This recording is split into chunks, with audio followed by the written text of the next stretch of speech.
Welcome to Culture Stack. My name is Gary Arnell. In today's episode, I'd like to talk about the confirmation hearings that began today in the United States Senate for Amy Coney Barrett, the controversial candidate, not so much because of her qualifications, but because she's a constitutional originalist and because 4 years ago the Senate refused to hear President Obama's Supreme Court nominee Merrick Garland. If they refused to even hold hearings, and so that's been very controversial. But since then, the fact that she's an originalist, that she's a Catholic, some of her religious affiliations have come into question. Confirming Amy Coney Barrett is the right choice because she is a constitutional originalist. This does not mean, as some misunderstand, that she pines away after the way things were, even if that way was when women couldn't vote and blacks were still slaves. Nor does it mean that she yearns to overturn Roe v. Wade or help Trump enact his legislative agenda. What then is originalism? Originalism doesn't mean any of those things. It doesn't pass value judgments like abortion is good or bad, or women's suffrage is good or bad, or the death penalty is good or bad. Originalists believe that value judgments are the purview of the legislature, where we the people, through our representatives, debate, argue, and finally come to a consensus on the moral values that we want our laws to embody. When a case comes before an originalist judge, all she asks or all she seeks to determine is, what did the writers of the law mean when they wrote the law? That is, what is the last known democratically decided will of the people? And that's all. Originalist judges leave their own values, religious beliefs, preferences, etc., out of the decision entirely. They judge the law. They don't make value judgments of right and wrong, per se. Now, that can seem counterintuitive, but that's what we mean when we say justice is blind. It is impartial and objective, not subjective. Friends are treated no differently than strangers, and rich people no differently than the poor. As such, originalism is fundamentally democratic. It holds that a Supreme Court justice's only responsibility is to determine the will of the people as most recently enshrined into law through their duly elected representatives. Now, if our will has changed, let us enshrine those laws or those changes in the law state by state, or, if necessary, through the amendment process. Originalism intrinsically trusts that the people can pass their own laws and must be entrusted to do so if democracy is to thrive.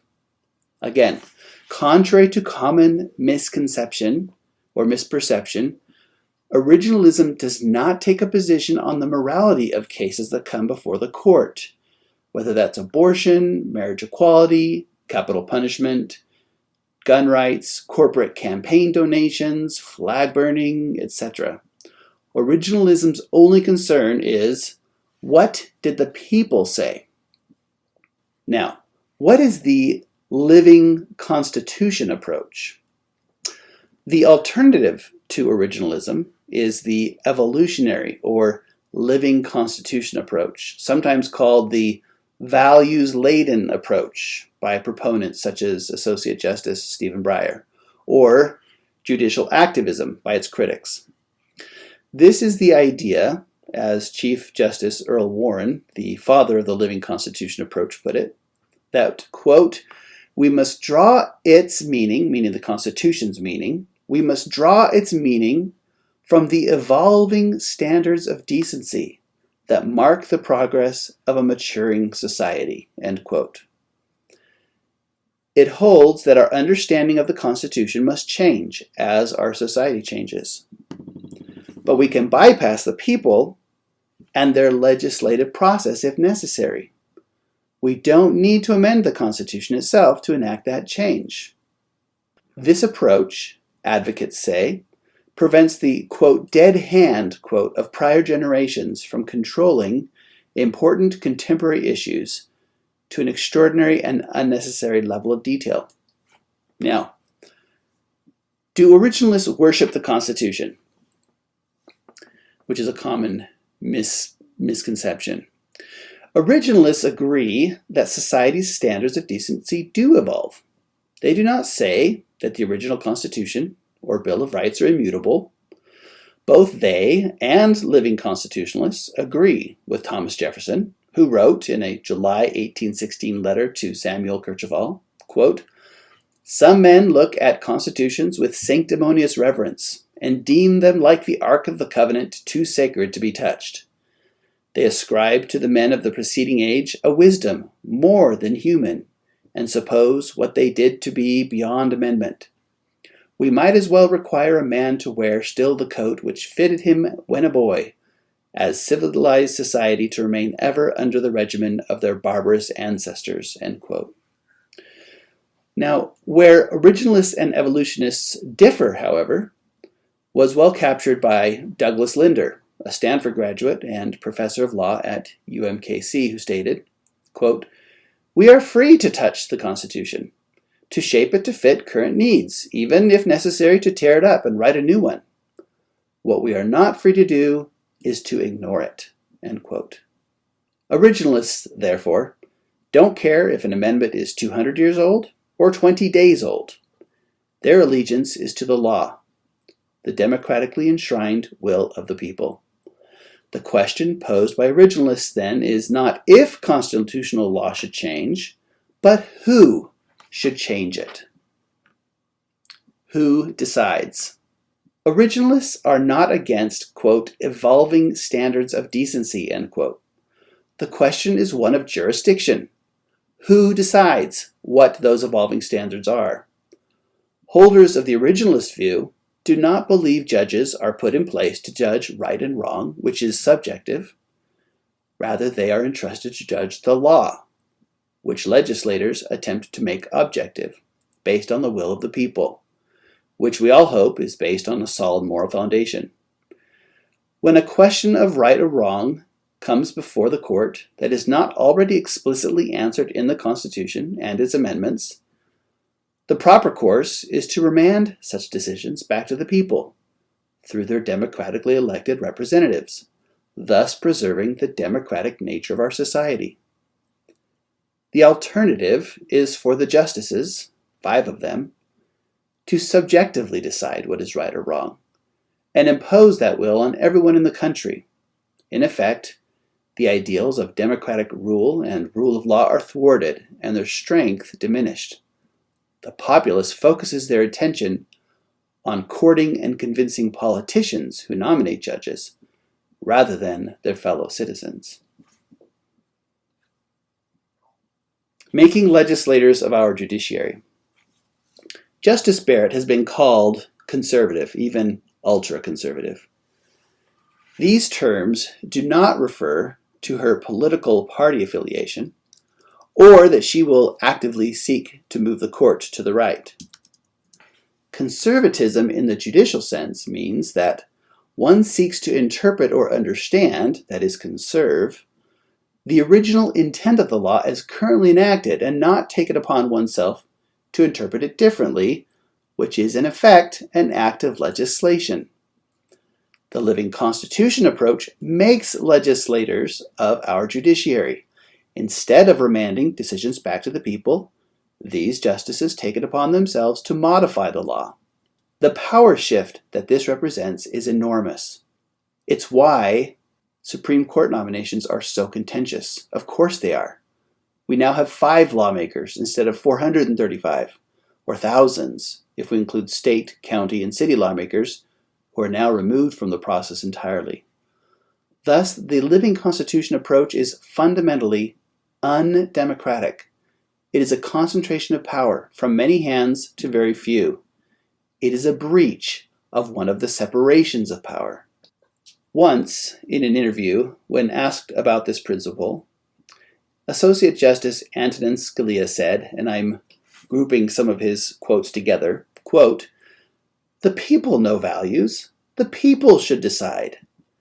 I was appointed to the court because I'm a good lawyer. I don't know any better than you do whether there ought to be a death penalty or there ought to be a right to an abortion, but I can read the text and see what was meant when it was adopted. If judges are implementers of good values, they should be elected, or you should select them based on their values," which is actually what we now see in the confirmation process. The people are not fools. They recognize that we are changing the meaning of the Constitution from decade to decade. Now it's not so important whether this nominee is a good lawyer, a good person, or has a modicum of judicial temperament. Now the important thing is I want to put someone on the court who has my values, who wants to allow or prevent abortion, to allow or prevent capital punishment. You convert what was supposed to be a lawyerly institution into a political institution, end quote. If we, the people, believe something very strongly, let us advocate amongst ourselves, convince our fellow citizens, and seek legislation, including amendments, that embody those values. Yes, it is time-consuming, burdensome, and frustrating. It is democracy. Involvement and advocacy are the price of freedom. Citizens on both the right and the left should advocate for constitutional originalism. It protects us all. If we are worried that an originalist might encroach upon our sacred cows, perhaps we should question the method we used to force that sacred cow upon our fellow citizens in the first place. If we believe our position is so correct that it warrants forcing it on others outside of the amendment process, we have entered the territory of dogma. Now, what about all of the good done by activist courts? None of this is to say that the Living Constitution approach can't arrive at, quote, good decisions. On the contrary, just like any ruler or ruling body, be it a king, a czar, a parliament, or a despot, those in power can always do good. Indeed, originalism can result in verdicts that seem bad to some citizens, like not outlawing flag burning or pornography. Living Constitution proponents may often make correct, quote-unquote, judgments between right and wrong, but they always take the wrong route to get there. They placate the present and damage the future. It isn't the role of the Supreme Court to do good or do bad or enforce right and wrong. Their sole role is to arbitrate the law. The people, through their representatives, pass the laws that embody right and wrong. It is dangerous to place that much power in the hands of one or a few unelected persons. Instead, we require a legislative or amendment process which, although slower, has legitimacy that deliberation and ratification would provide. Now let's talk about judicial activism and the seduction of power. On several occasions, Justice Scalia expressed the concern that the evolutionary or activist theory is extremely seductive to those in the law profession, especially Supreme Court justices, lawyers, and law professors. The Living Constitution approach grants them enormous power and significantly enhances the importance, power, and prestige of the judiciary in society. Their opinions, writings, and speeches are in much greater demand. Justice Barrett has compared the seductive power to the siren song Odysseus is warned of. The mast of his ship is constitutional law, and the ropes that bound him to it were originalism. It is understandable and expected that a justice should be tempted to supersede her role as an arbiter of the law and instead be the arbiter of justice itself. How wonderful to be able to right wrongs from the bench. How wonderful to be lauded by your contemporaries as a heroine of social justice. But to do so is to take upon oneself the role of the legislator, enshrining into law one's own opinion of the way things ought to be, or one's perception of society's values, bypassing the legislatively enacted will of the people and placing limitations on democracy. Judicial activism has at least 5 effects that damage and endanger society. First, power is concentrated in the hands of the very few. Second, laws lack the legitimacy that would have been gained through the crucible of the democratic legislative process. Third, laws can be made quickly and changed quickly by a future court, resulting in anxiety and uncertainty among the people because the law is volatile. Fourth, agitation and dismay whenever a judge is to be nominated or confirmed. Fifth, the people feel coerced rather than convinced, potentially stagnating or reversing the democratic tides of changing morals. Abortion is the classic example that illustrates these effects. Even Justice Ruth Bader Ginsburg lamented that Roe v. Wade stopped the democratic momentum that abortion rights advocates had and gave the right to life movement a, quote, great organizing tool, quote, in a, quote, most undemocratic decision made by 9 justices whom nobody elected to make decisions for the country, end quote. While falling short of advocating that such a question should have been left entirely to the legislative democratic process, she, consistent with her Living Constitution position, expressed that, quote, it would have been healthy, end quote, to have both the judiciary and legislature involved in the incremental back and forth dialogue of, quote, change and what is good for society, end quote. Much like the two were involved in the question of no-fault divorce, where within 10 years every state in the nation had some form of no-fault protection. Ginsburg said, quote, that would have been my ideal picture of how this issue would have gotten resolved instead of having the Supreme Court as the single decision maker, end quote. Well, who then protects minorities?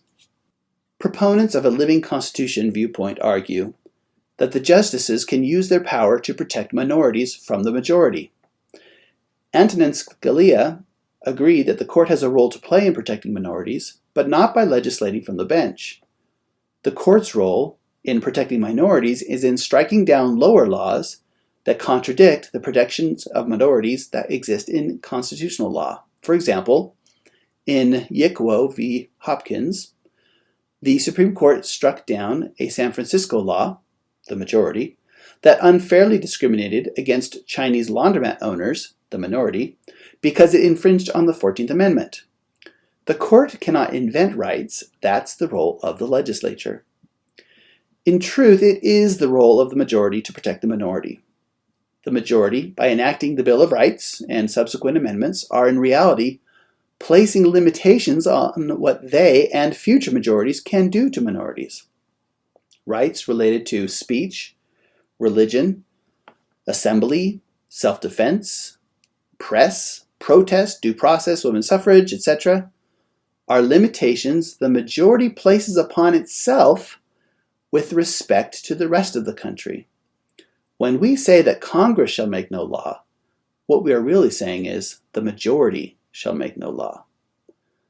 By legislating from the bench, the Supreme Court denies the majority the legitimacy this act of self-restriction would give. The role of the majority is perhaps one of the things John Adams had in mind when he said, quote, our Constitution was made only for a moral and religious people. It is wholly inadequate to the government of any other. End quote. Just as justices must not apply to natural law values when hearing cases, the majority must adhere to natural law, the law of nature and nature's God, to know what restrictions to place upon itself when enacting law. Endangering the ship of state. The originalist view of a justice as arbiter of the law and not a lawgiver is not only an important check on the executive and legislative branch of government, but on the justices themselves. Combined with the many other restraints on power designed into our system of government, these checks create an American ship of state designed like the honeycombed bulwarks of a ship of war.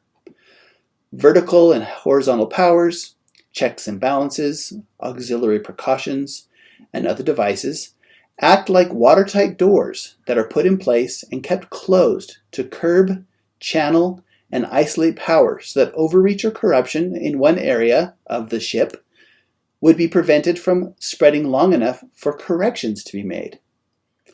Former Associate Supreme Court Justice Louis Brandeis coined the term laboratories of democracy to communicate this idea that change should happen locally where others can observe and adapt as they see fit. The adoption of the evolutionary approach by Supreme Court justices opens one of these watertight doors. Instead of remaining impartial and apolitical, nominations are now highly contested, even panic-inducing, as we've already seen with Justice Barrett.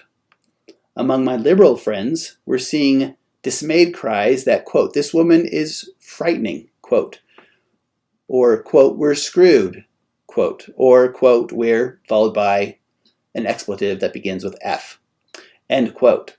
Leading leftists are wailing that Barrett will strip, gut, and destroy cherished progressive rights enacted by prior activist judges.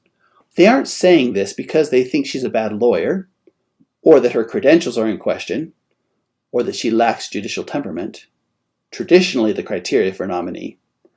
They're saying this because they think her values on social policies differ from theirs, and she's up for nomination on the Supreme Court, where justices are allowed to introduce their values in decision-making under the Living Constitution view. They would have nothing to fear, however, had they been advocates of originalism and the amendment process all along. Enshrined in amendment law, their values would be beyond the reach of the Supreme Court. The battle of values belongs in the election of the legislature, not in the appointment of the judiciary. They are meant to be impartial, and originalism provides that. How did this happen?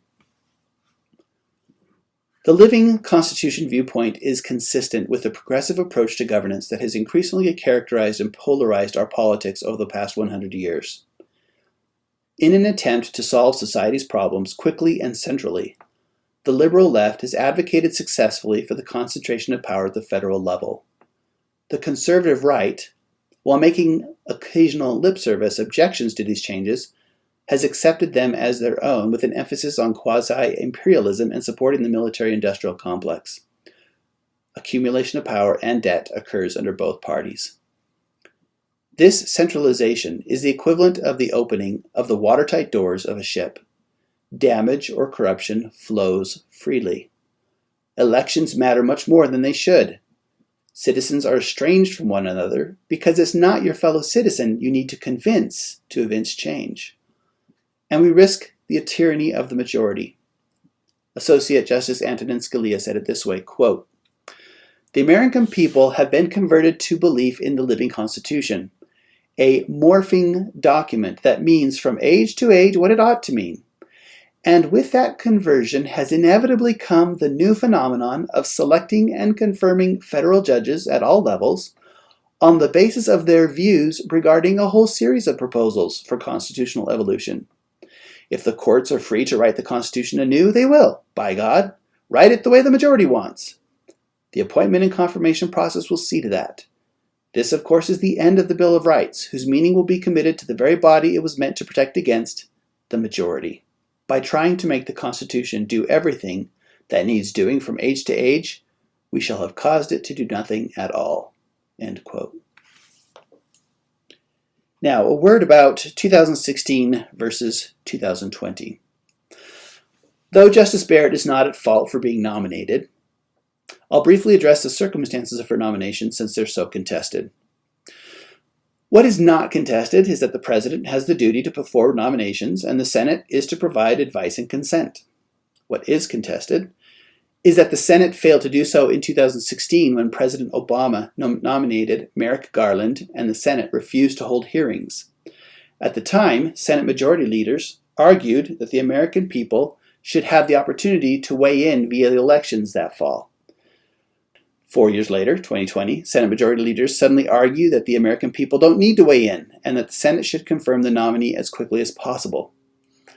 Joe Biden's campaign has called this unconstitutional, but it obviously isn't, though it may be hypocritical. Now, I can understand why so many on the left are bitter about the differences, or the difference in the way that the GOP is responding in 2020 versus 2016. I don't have any illusions that our politicians are paragons of virtue and above partisan politics. However, it might be helpful to understand that the war over Supreme Court nominations began not 4 years ago, but 35 years ago. Prior to 1987, Supreme Court nominations were pretty universally confirmed as long as they were reasonable picks. Very little contention. In 1987, Democrats led the now infamous character assassination of Robert Bork, Ronald Reagan's nomination to the High Court. As chairman of the Judiciary Committee, Senator Joe Biden presided over Bork's hearings and cited Bork's strong originalism as a reason for his opposition to the nominee. In 2001, President George W. Bush nominated Latino immigrant Miguel Estrada, who had a unanimous, well-qualified rating from the American Bar Association, to the U.S. Court of Appeals for the D.C. Circuit. Democrats, fearful that an attractive candidate like Estrada might one day be nominated to the Supreme Court, kept him in limbo for over 2 years, including a 6-month filibuster, the first of any Court of Appeals nominee and the first that ever prevented a judicial nominee from joining the court. All this in spite of Estrada enjoying majority support within the Senate. Estrada, finally having enough, withdrew his name from consideration. In 2013, Democratic Senator Harry Reid used the nuclear option to eliminate the 60-vote rule on executive branch nominations and federal judicial appointments. A few years later, Republican Senator Mitch McConnell retaliated, extending the nuclear option to Supreme Court nominations as well. Now we come to 2016, when the Senate exercised their separation of powers right to postpone their advice and consent role until after the year's election.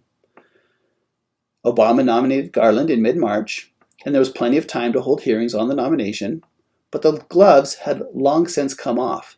The tradition of political hardball when it comes to judicial confirmations was well established, and it was started by the Democrats. And they started it out of fear that an originalist judge like Bork would undo prior Living Constitution decisions made by the court. A tangled web we indeed have woven.